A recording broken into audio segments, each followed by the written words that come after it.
may pag-meet po ako sa inyo. Kasi po masyado na rin po kasi ako na-stress sa mga nagbabanta sa akin. Hindi ko na rin po talaga kaya. Hindi ko na alam gagawin ko rin talaga.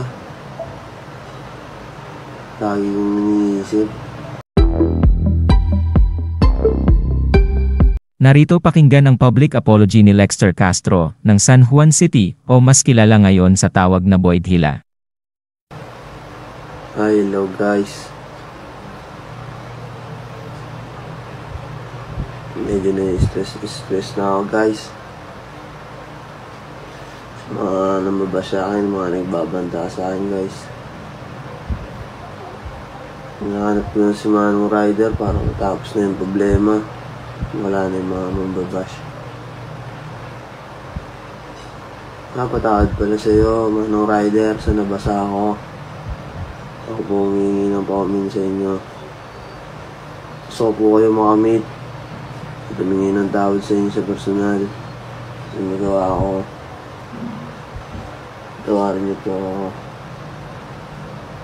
Kung napapanood niyo po itong video na to, kontakin niyo po yung Lexter Castro. May pag-meet po ako sa inyo. Kasi po masyado na rin po kasi ako na-stress sa mga nagbabanta sa akin. Hindi ko na rin po talaga kaya. Hindi ko na alam gagawin ko rin talaga.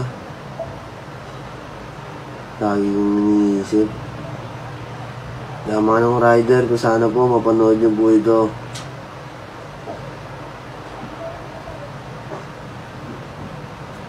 Mapanood niyo po itong video na to. Kaya comment po kayo dyan. Kontakin niyo po Lexter Castro. Ako hihingi po ako ng paumanin sa inyo sa personal. At hindi lang po yun, bibigyan ko rin po kayo ng helmet. Pati kapote para po sa inyo. Wala pong mabalubag-lobog dun. Po, patawad po sa inyo, Manong Rider. Sana po mapanood nyo to. I love it.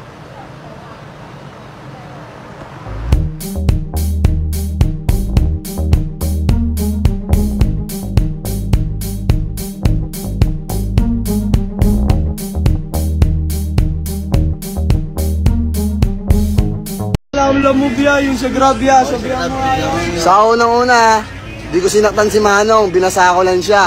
Nagpaalam ako sa kanya, kuya, babasahin kita, sabi niya. Hindi pwede kasi may meeting siya, binasa ko pa rin, piyeste. Okay, dadaan na San Juan kapag yung 24, alam ng mga taong bayan yan.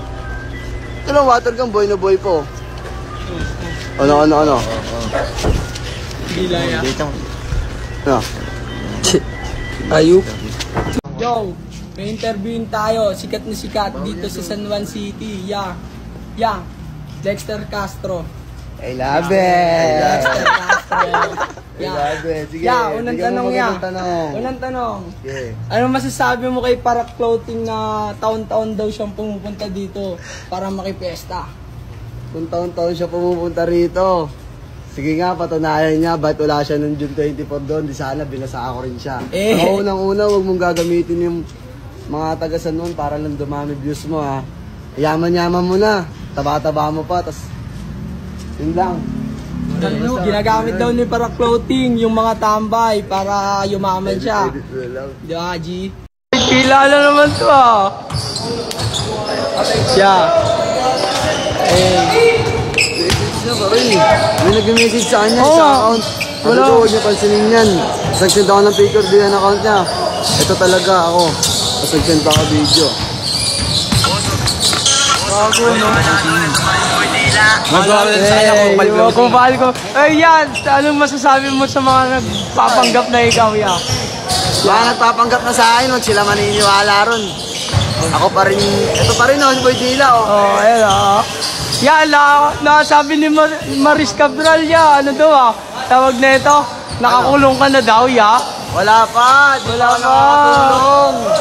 Hindi ka daw kasi nakapag-post, ba't hindi ka nakapag-post, 4 hours daw. Busy ako nag-swimming muna ako, ang dami kasi nagabas sa akin, tama relax muna ako sa jacuzzi. Boy Dila, paano yung mga kumukuha ng video mo, ginagamit pang content?